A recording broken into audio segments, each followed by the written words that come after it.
رسول اللہ صلی اللہ علیہ وسلم کی ذات کا ایک حق مجھ پر آپ پر یہ ہے کہ ہم حضور کا ادب کریں،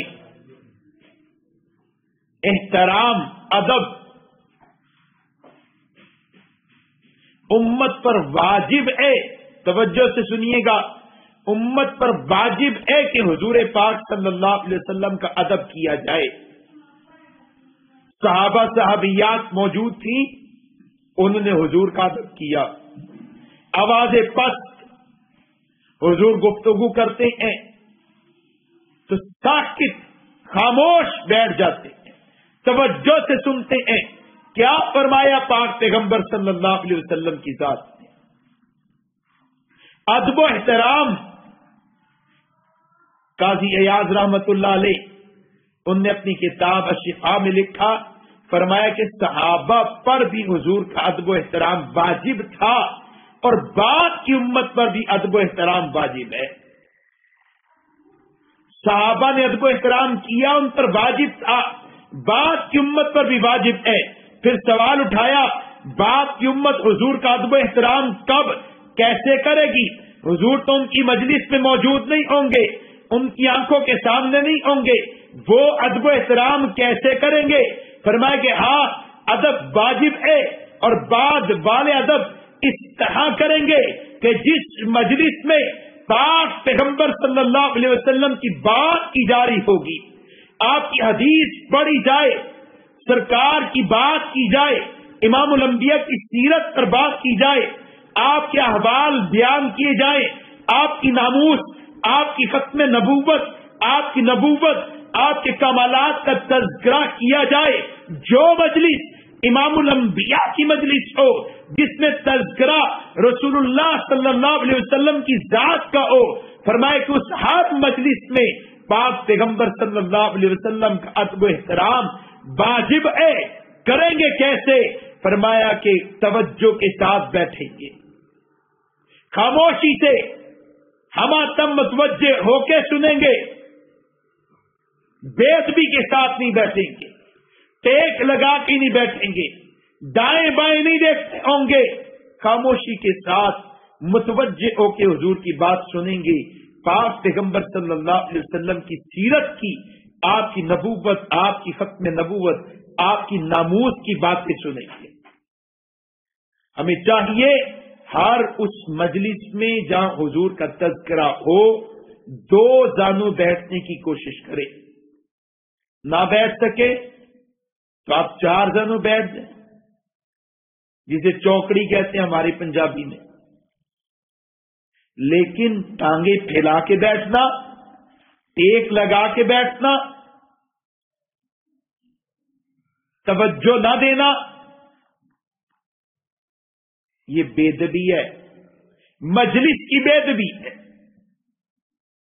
آئے ضرور آئیں، لیکن آنے کے بعد ادب و احترام کریں،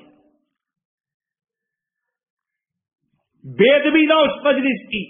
کوئی عیسائی عورت گزرنے والی ہو، دیکھے کہ خواتین بیٹھی ہیں، وہ دیکھ کے یہ بات کہے کہ یہ خواتین ایسی ذات کا تذکرہ سن رہی ہیں جس ذات کی عظمتیں ان کے دلوں میں ہیں، تبھی تو اتنی ادب و احترام کے ساتھ سر ڈھانپے، سر جھکائے، توجہ کے ساتھ گفتگو کو سن رہی ہیں۔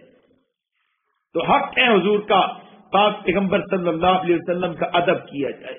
اس ادب میں ایک بات یہ بھی داخل ہے کہ اگر آپ کو کوئی کہے کہ حضور نے یہ فرمایا اور آپ اس فرمان کے مطابق عمل نہ کرتی ہوں تو آپ خاموش ہو جائیں، محبت عقیدت سے بات سن لیں اور تواضع کے ساتھ کہہ دیں کہ آپ میرے لیے بھی دعا کریں، اللہ مجھے بھی عمل کی توفیق عطا کر دے۔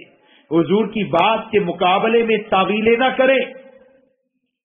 آپ اگر پردہ نہیں کرتی، کوئی خاتون پردے کی دعوت دے، الزام نہ لگائیں کہ پردوں میں کیا ہو رہا ہے، ہم جانتی ہیں۔ حضور کی تعلیمات پر اعتراض ہے، آپ کے دین پر اعتراض ہے۔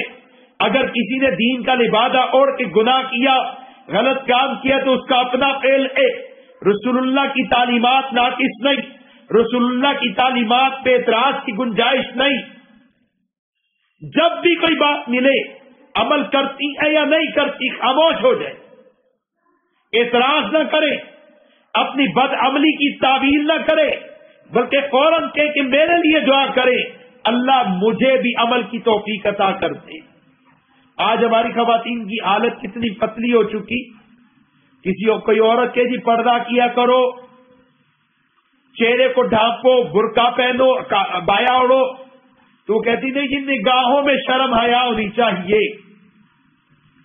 نگاہوں میں اگر شرم حیا کا مسئلہ ہے کہ صرف نگاہوں میں حیا ہونی چاہیے تو آپ چہرے کے علاوہ باقی بدن کیوں ڈھانپتی ہیں؟ نگاہوں میں حیا ہونی چاہیے، باقی بدن کیوں ڈھانپتی ہیں؟ اور پھر نگاہوں میں حیا ہونی چاہیے کہ آپ پردہ برقع پہن کے، عبایا اوڑھ کے، نقاب کر کے حیا ختم ہو جاتا ہے، وہ تو حیا ڈبل ہو جائے گا، زیادہ ہو جائے گا۔ کیا حضور نہیں جانتے تھے کہ نگاہوں میں حیا ہونی چاہیے؟ صحابیات نہیں جانتی تھی نگاہوں میں حیا ہونی چاہیے؟ فاطمہ بنت محمد نہیں جانتی تھی نگاہوں میں حیا ہونی چاہیے؟ زینب بنت محمد نہیں جانتی تھی نگاہوں میں حیا ہونی چاہیے؟ رقیہ بنت محمد نہیں جانتی تھی نگاہوں میں حیا ہونی چاہیے؟ ام کلثوم بنت محمد نہیں جانتی تھی نگاہوں میں حیا ہونی چاہیے؟ عائشہ جو کہ زوجہ حضور کی ہے نہیں جانتی تھی نگاہوں میں حیا ہونی چاہیے؟ یہ ساری خواتین جانتی تھی نگاہوں میں حیا ہونی چاہیے، اور یہ مانتی تھی کہ حیا بڑھ جاتی ہے جب برقع نقاب کر دیا جاتا ہے، پردے میں آ جاتے ہیں۔ تو اگر آپ نہیں کرتی پردہ تو آپ پردے کو برا کیوں کہتی ہیں؟ حضور کی تعلیمات پر، دین پر اعتراض کیوں کرتی ہیں؟ کیا یہ کسی عالمہ پر اعتراض ہے؟ مولوی پر اعتراض ہے؟ نہیں، خدا را سمجھیے، براہ راست آپ حضور کے دین پر اعتراض کرنا شروع کر دیتی ہیں۔